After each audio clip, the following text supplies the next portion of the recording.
Shalom. Apa kabar hari ini Bapak Ibu? Biasa di luar dan luar biasa. Haleluya. Jadi dimanapun kita berada, kita tetap bersuka cita di dalam Tuhan. Amin. Bapak Ibu yang dikasih Tuhan, siapa di sini yang hidupnya mau berbahagia? Boleh angkat tangan. Semuanya dong ya. Berbahagia dalam Tuhan. Nah Bapak Ibu ada survei yang dilakukan di mana survei ini dilakukan oleh kalau lihat di depan ya, oleh Farke Foundation menyatakan mencari tahu untuk generasi yang paling berbahagia. Kita tahu generasi kita ada generasi X, Y, baby boomers dan juga alpha dan sebagainya macamnya. Ternyata generasi Z, coba boleh angkat tangan 8 sampai 23 tahun generasi Z. Oh Mas Teguh luar biasa. Oh Pak Teddy juga generasi Z ya, oh puji Tuhan. Berarti anaknya yang baby boomers. Oke ya. Ternyata Gen Z ini adalah generasi yang paling berbahagia. Entah apa gitu ya yang bikin mereka bahagia. Karena kalau bener loh Ibu Yosi, kalau saya lihat anak saya lihat sekeliling saya lihat employee di sekitar saya. Yang generasi Z ini benar-benar luar biasa bahagianya. Bahkan ketika buat kesalahan pun cukup berbahagia. Tapi ternyata Bapak Ibu survei tidak sampai di situ. Ternyata anak-anak yang generasi Z terkhusus di Indonesia itu adalah generasi yang paling berbahagia. Wow, di Indonesia. Dan tahu Bapak Ibu kenapa mereka berbahagia? 93% berkata berbahagia karena agama dan kehidupan spiritualitas mereka. Pernahkah kita membaca hal ini dan juga kita berpikir tentang ini? Ternyata anak-anak muda, orang-orang di Indonesia, mereka adalah berbahagia bukan karena materi yang mereka miliki. Bukan karena uang, bukan karena kedudukan. Tapi karena mereka memiliki kehidupan spiritualitas. Dan harusnya inilah yang kita tangkap sebagai gereja Tuhan. Harusnya apa sih yang membuat kita berbahagia?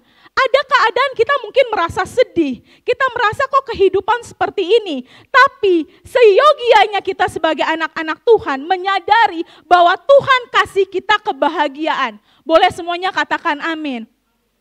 Oleh karena itu hari ini kita mau belajar dari satu tokoh di dalam Kisah Para Rasul pasalnya yang ke-26 ayat 1 sampai 23. Hidupnya bukanlah hidup yang bahagia.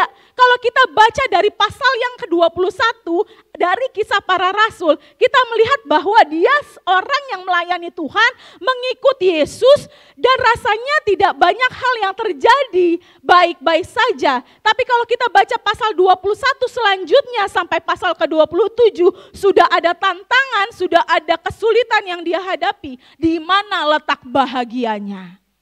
Mungkin kita berpikir seperti itu Bapak Ibu. Di ayat kedua pasalnya yang ke-26 berkata seperti ini. Ya Raja Agripa, aku merasa beruntung. Coba kita sama-sama katakan beruntung. Aku merasa beruntung karena pada hari ini aku dapat membela diriku di hadapanmu terhadap segala tuduhan yang diajukan orang-orang Yahudi terhadap aku. Ini sepertinya sesuatu yang kontras. Bagaimana dia merasa hal itu adalah keuntungan. Dia beruntung padahal dia harus mempertanggungjawabkan sesuatu. Membela diriku di hadapan segala tuduhan. Biasanya orang yang dituduh merasa apa Bapak Ibu? Kesal, marah. Tapi Paulus tidak merasa seperti itu. Dia katakan saya beruntung. Kenapa saya beruntung? Mari kita flashback di pasalnya ke-21. Apa sih alasan dari penangkapan Paulus? Saya dorong kita ketika nanti kita belajar, kita membaca Alkitab di rumah, tambahkan pasal 21 sampai terakhir dari Kisah Para Rasul, sehingga kita memahami sejarah yang terjadi saat itu. Paulus Bapak Ibu yang dikasih Tuhan, dia ditangkap karena pengajaran yang sepertinya kontra dengan hukum Taurat.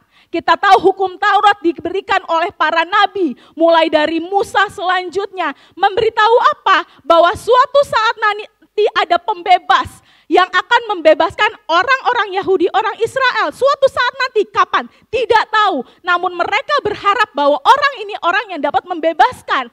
Tapi betapa kecewanya mereka bahwa ternyata apa yang diklaim Yesus ketika dia hidup, apa yang dikasih tahu sama Paulus tentang Yesus betul-betul tidak sesuai dengan apa yang ada di paradigma mereka. Oleh karena itu Paulus dianggap orang yang kontra dengan hukum Taurat. Orang Yahudi itu Bapak Ibu, hukum Tauratnya luar biasa. Hidup mereka mengikuti ayat-ayat, pasal-pasal, dan larangan-larangan mereka lakukan dengan luar biasa. Bahkan Yesus seringkali sepertinya bertolak belakang ketika dia hidup dengan orang-orang Yahudi. Dan betapa berbahagianya orang Yahudi ketika Yesus disalib. Dan tiba-tiba ada Paulus yang memberitahukan bahwa kasih karunia itu berlaku untuk semua orang. Makin mereka marah. Di pasal ke-21 kalau Bapak Ibu baca, Yesus diberitahukan oleh Paulus ketika ada di bait suci. Lalu mereka berkata lagi, bagaimana mungkin orang ini siapa? Bukankah dia itu Saulus dari Tarsus yang waktu itu membunuh pengikut Yesus? Kok tiba-tiba dia mencemari bait Allah? Jadi konteksnya adalah orang-orang Yahudi sangat marah karena apa? Bahwa pengajaran Paulus tidak sesuai dengan hukum Taurat, that's it. Kok tiba-tiba ada satu orang yang datang sepertinya memberitahu sesuatu yang baru dari apa yang mereka percaya yaitu Taurat Tuhan. Mengenai eksistensi Yesus, Paulus tidak pernah main-main kasih tahu Bapak Ibu kepada semua orang yang ditemui. Saya itu mengikut Yesus. Dan meskipun ada banyak hal yang saya lakukan, yang saya temui merupakan tantangan, tidak akan membuat Paulus gentar. Kalau kita baca Bapak Ibu yang dikasihi Tuhan, Paulus gak cuma ditangkap, tapi juga dianiaya, dipukuli di depan bait Allah.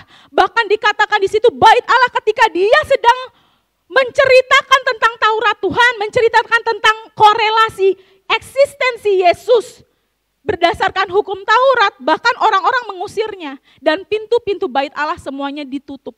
Tidak ada pintu buat Paulus.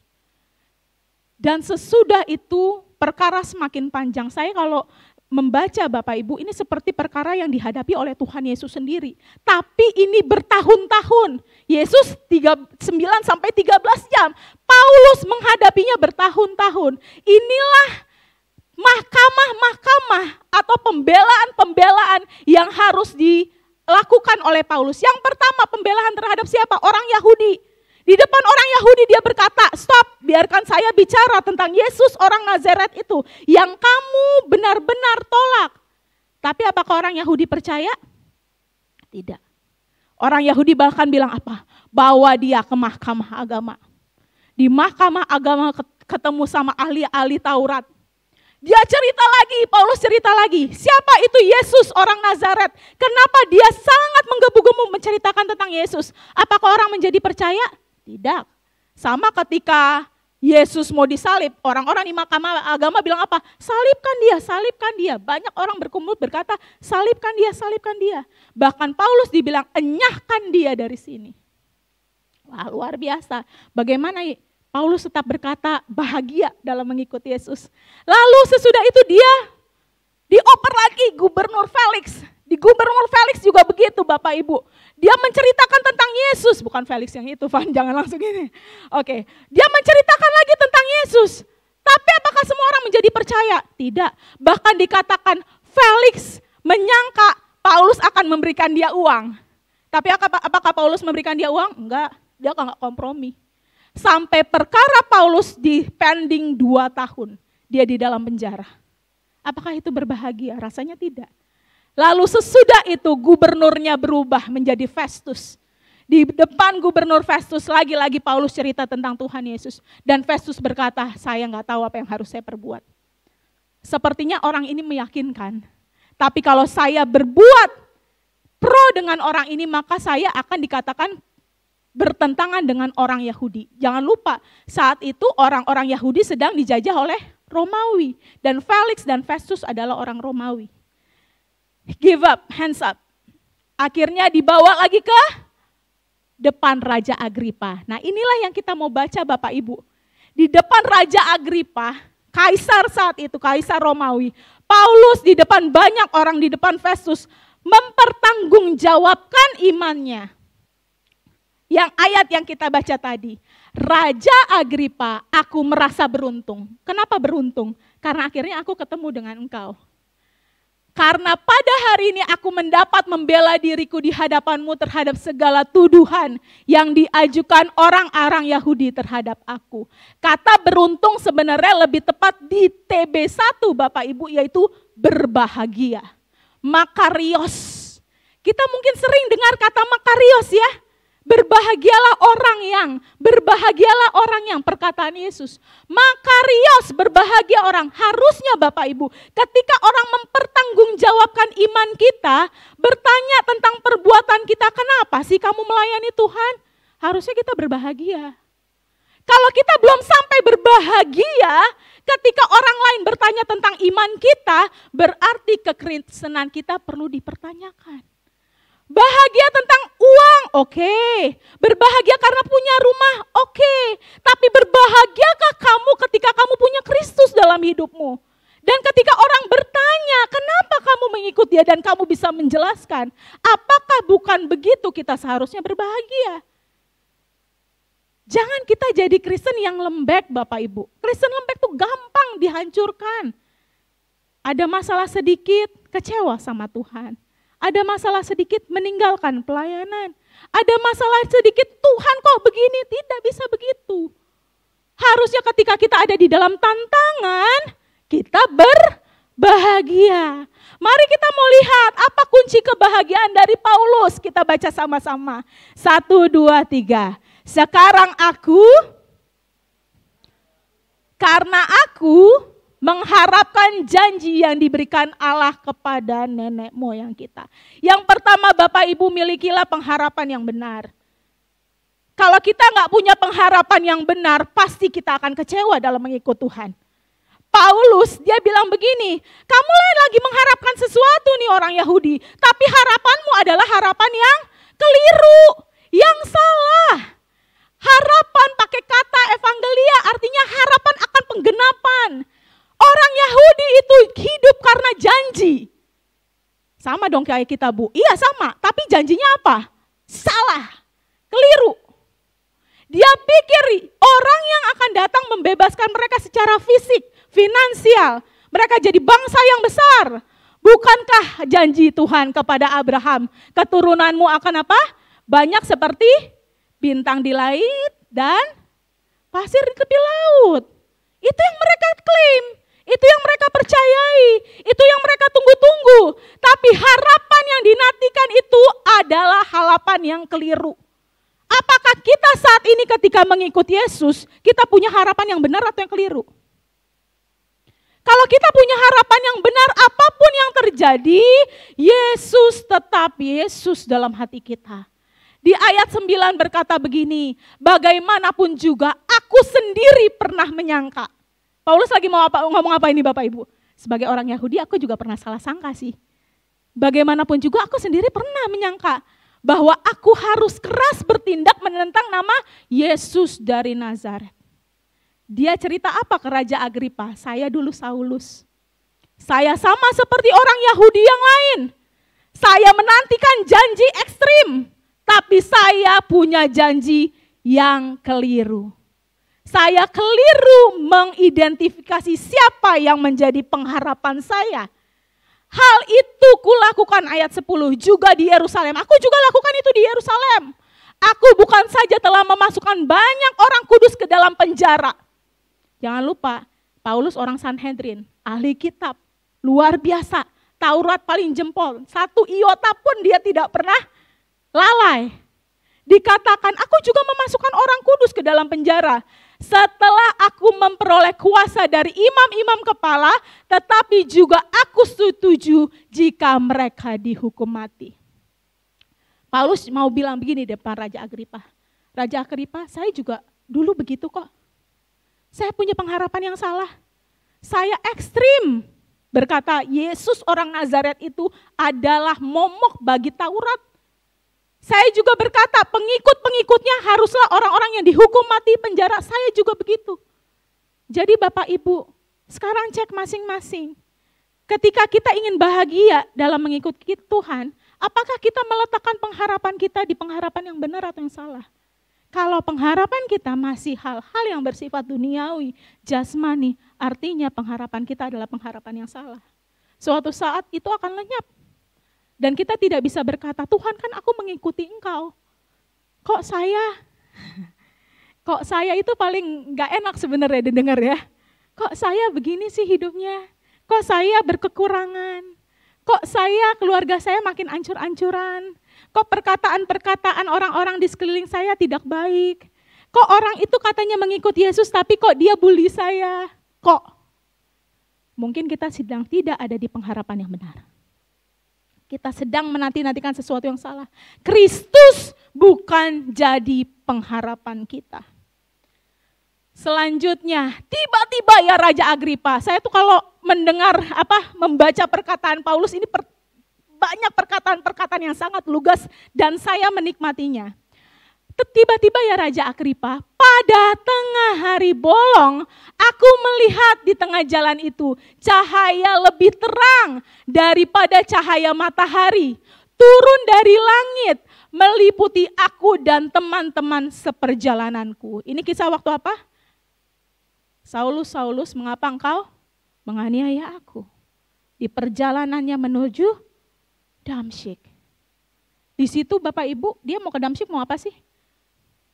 Mau membunuh banyak orang Kristen di situ. Udah banyak nih komplotannya, tapi tiba-tiba ada kilat.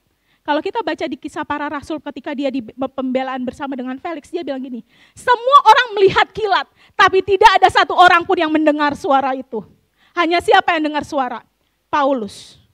Berarti Tuhan benar-benar pilih Paulus untuk melayani dia. Kami semua rebah ke tanah dan aku mendengar suatu suara yang mengatakan kepadaku dalam bahasa Ibrani. Saulus, Saulus, mengapa engkau menganiaya aku? Sukar bagimu menendang ke galah rangsang? Apa yang sedang dikatakan oleh Paulus di sini? Apa itu galah rangsang Bapak Ibu? Nanti kita mau bahas, namun saya mau kasih tahu begini, harapan yang dinyatakan itu juga kekeliruan buat Paulus.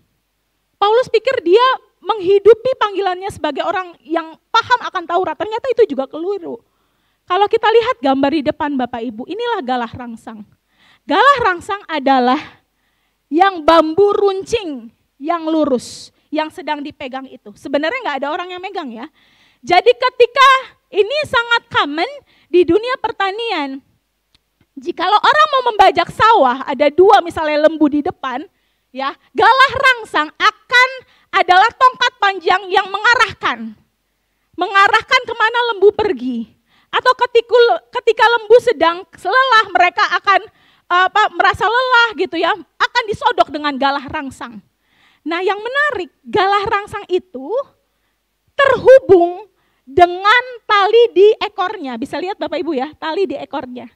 Jadi kalau si lembu lagi mogok, menolak-nolak, memberontak, dia giniin kakinya. Coba kita berpikir, kalau diginiin kakinya ke tali itu apa yang terjadi? Ketusuk galah rangsangnya. Apa yang mau dikatakan Paulus di sini Bapak Ibu? Paulus mau bilang begini, ini merupakan peribahasa Yunani, menendang galah rangsang, artinya perlawanan sia-sia tapi menyakitkan. Paulus ngelawan nih, aku gak mau percaya Yesus Nazaret itu, aku membunuh, aku memberontak. Semakin dia memberontak, semakin apa? Ditendang galah rangsangnya, artinya semakin menyakiti dirinya sendiri. Sudahkah kita gitu sama Tuhan? Pernahkah kita punya pengalaman itu? Kita tolak nih Tuhan, aku gak mau ngikut engkau, buktikan sama aku engkau Tuhan. Berkali-kali kita minta pembuktian sama Tuhan, tapi apa itu? Itu tindakan memberontak kok. Tuhan aku gak mau melayani Tuhan. Ditendang lagi sama si lembu, tapi menusuk lagi. Bapak Ibu, sebagaimanapun kita memberontak sama Tuhan, kalau engkau orang pilihan Tuhan, itu tindakan yang sia-sia. Tuhan punya cara untuk membuat engkau kembali kepada Tuhan. Itulah yang harusnya jadi pengharapan kita. Paulus bilang, saya bagaimanapun memberontak sama Tuhan itu sia-sia. Saya gak mau pelayanan karena Tuhan selalu punya cara untuk mengembalikan anak-anaknya. Engkau semakin memberontak, engkau semakin terluka. Sia-sia. Begitulah pengharapan. Makanya cek, apakah benar pengharapan kita dalam Kristus? Kalau pengharapan dalam Kristus tidak akan bisa kita tolak. Kan ada firman Tuhan yang bilang ya, engkau pergi ke ujung bumi, kau ada di sana. Dimanapun aku pergi, engkau ada di sana. Selanjutnya apa yang membuat Paulus bahagia dalam mengikuti Yesus? Yang kedua adalah panggilan melayani. Sekarang dia lanjutin nih argumennya kepada Raja Agripa. Sekarang, ya Raja Agripa, bangunlah dan berdirilah. Aku menampakkan diri kepadamu untuk menetapkan engkau menjadi pelayan dan saksi tentang segala sesuatu yang telah kau lihat dari aku dan tentang apa yang akan kuperlihatkan kepadamu nanti. Yang menarik Bapak Ibu, bahwa kata pelayan dan saksi, kita semuanya belajar bahasa Indonesia. Kalau ada kata dan artinya apa? Sejajar. Artinya panggilan untuk melayani itu sejajar dengan panggilan ketika kita hidup dan menerima Kristus. Dan kita mau jadi pelayan dan saksi dimanapun kita berada. Pernah enggak? Saya tadi pagi ketemu Bro Hendra, dia bilang gini, sebenarnya hari ini suaraku habis loh, sakit, Dini demam, gimana nih? Tapi saya nggak kelihatan ya, semuanya diberkati hari ini, amin. Ada yang pernah nyadar kalau dia habis suaranya? Saya enggak. Mau dia teriak-teriak pun, wah gitu ya. Tetap, kenapa? Karena berbahagia dalam melayani Tuhan. Berbahagia dalam mengikut Tuhan. Bapak Ibu Saudara yang dikasih Tuhan, Tuhan kasih kesanggupan. Kak, aku nggak tahu mulai dari mana, mulai di situ. Aku mau melayani Tuhan, saya nggak tahu mulainya dari mana, mulai di situ. Dan kamu akan berbahagia dalam melayani Tuhan. Bapak Ibu yang dikasih Tuhan, Paulus mengkonfirmasi, ya, kamu adalah saksi, kamu adalah pelayan. Seketika itu juga di Damsyik, kalau kita baca Bapak Ibu di Kisah Para Rasul 9 ya, Paulus langsung memberitakan tentang Tuhan Yesus saat di Damsyik.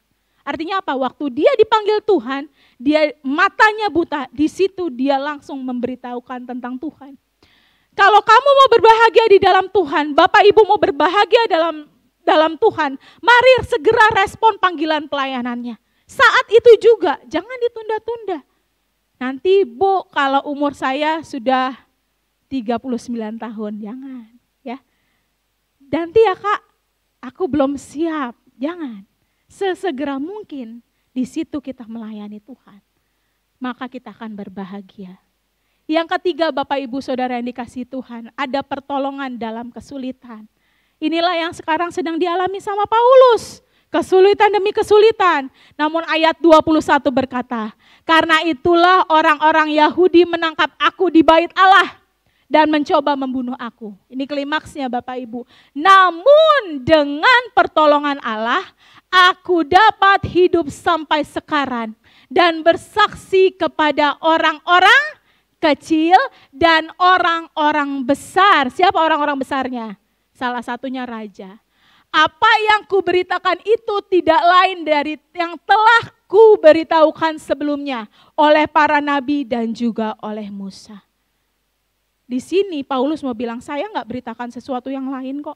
Saya beritahukan hal yang sama dengan apa yang diberitahukan nabi-nabi oleh Musa. Namun engkau dengan paradigmamu, orang Yahudi dengan paradigma mereka tidak pernah mengerti. Namun sekarang aku katakan, kalau saya bisa mengikut melayani Tuhan sampai dengan sekarang, itu karena pertolongan Allah. Pasti mengikuti Yesus ada kesulitan. Pasti mengikuti Yesus ada keadaan yang tidak sesuai dengan idealnya kita. Tapi selalu ada pertolongan Allah. Ada pertolongan Tuhan. Bu, sampai sekarang saya belum ditolong. Kamu sudah melayani Tuhan atau belum? Kita sudah menyerahkan hidup kita untuk mengikuti Yesus atau belum? Ketika kita mengikuti Yesus, kita akan merasakan hal-hal yang kita nggak pernah bayang-bayangkan sebelumnya Bapak Ibu. Saya sudah sering bilang kan ya, waktu saya sama suami saya gitu kan, dia kan pede melamar saya sebagai istri gitu ya. Gitu kan, pede sekali gitu kan. Apa yang dimiliki? Enggak ada. Untung tidak menendang galah rangsang gitu ya. Sayanya gitu ya. Gak ada modal, gak ada apa. Tapi saya terlampau percaya bahwa Tuhan yang memanggil, kita gak perlu repot sama penghidupan kita. Itu yang saya percaya. Sampai detik ini Bapak Ibu, itu yang saya percaya. Bahwa ketika Tuhan panggil untuk mengikut dia, dia pasti akan memberikan pertolongan tepat pada waktunya. Pernah gak diusir orang dari rumah? Pernah. Kami pernah diusir. Disuruh paksa hari ini bulan Agustus, September harus keluar. Pernah. Tapi pertolongan Tuhan itu luar biasa. Dan itulah yang harus kita imani setiap hari. Bahwa saya orang yang berbahagia karena saya punya pertolongan yang berasal dari Tuhan. Bapak Ibu, hidup kita adalah hidup untuk bersaksi. Ketika Yesus memanggil murid-muridnya, apakah Yesus berkata gini, ayo percayalah kepadaku? Tidak. Yesus bilang apa? Ikutlah aku. Artinya ketika Tuhan anugerahkan keselamatan sama kita, untuk menjadi orang percaya, kita tidak bisa tidak menjadi saksi pelayan Tuhan dimanapun kita berada. Ambil komitmen. Pertolongan Tuhan itu pasti ada, percaya. Pertolongan Tuhan itu pasti ada. Bapak Ibu Saudara yang dikasih Tuhan, semua orang pasti ingin bahagia. Tapi bahagia seperti apa dulu? Kalau Gen Z bilang bahagia itu ketika saya punya kehidupan spiritual dengan Tuhan. Harusnya itu yang menjadi kekuatan kita juga. Saya berbahagia kenapa? Karena saya mengikut Yesus. Karena hidup saya ada di Yesus. Apapun yang saya hadapi, Yesus pegang saya. Saya hanya perlu berharap pada pribadi yang tepat. Saya hanya perlu percaya pada pribadi yang tepat, apapun prosesnya. Saya tidak mau seperti lembu menendang galah rangsang. Saya memberontak bagaimanapun, saya melakukan hal yang sia-sia. Yesus tetap menarik saya. Kurang jahat apa Paulus, tapi tetap dia meresponi panggilan Tuhan. Yang kedua Bapak Ibu, kita akan berbahagia karena kita sadar ada panggilan Tuhan untuk terus melayani dimanapun kita berada. Di tengah keluarga melayani. Di tengah kantor melayani juga. Di tengah pekerjaan melayani. Di tengah gereja melayani. Dan yang ketiga, ada pertolongan selalu dalam kesulitan. Saya berdoa biarlah ini menjadi kekuatan untuk kita semua. Saya undang tim Praise and Worship untuk maju ke depan. Biarlah hidup kita adalah hidup yang penuh dengan kebahagiaan. Berbahagia bukan apa yang kita miliki. Kalau berbahagia dengan apa yang kita miliki, apa bedanya kita sama orang-orang di luar sana? Orang punya uang, orang berbahagia. Orang Kristen punya uang, orang Kristen berbahagia. Orang di luar sana berbahagia karena mereka punya rumah. Bahagia. Kalau kita meletakkan kebahagiaan kita cuma sekedar karena kita punya rumah, apa bedanya? Ketika kita tidak punya rumah, apakah kita jadi tidak berbahagia? Namun hari ini Paulus berkata, aku berbahagia karena hari ini aku punya kesempatan untuk menghadap engkau Raja Agripa. Aku beruntung karena aku bisa mempertahankan imanku depanmu. Sudahkah itu menjadi kebahagiaan kita yang paling dalam? Tuhan, aku berbahagia karena pengharapanku di dalam-Mu tidak mengecewakan. Tidak sia-sia. Aku berharap pada pribadi yang tepat. Tuhan, aku mengucap syukur karena ada panggilan buatku untuk boleh melayani, untuk menjadi berkat dimanapun aku berada. Dan aku juga bersyukur Tuhan, karena ada pertolongan Tuhan tiap-tiap hari yang Tuhan berikan kepadaku. Membuat aku semakin giat lagi dalam menceritakan Tuhan dimanapun aku berada. Mari siapkan hati kita mau meresponi firman Tuhan.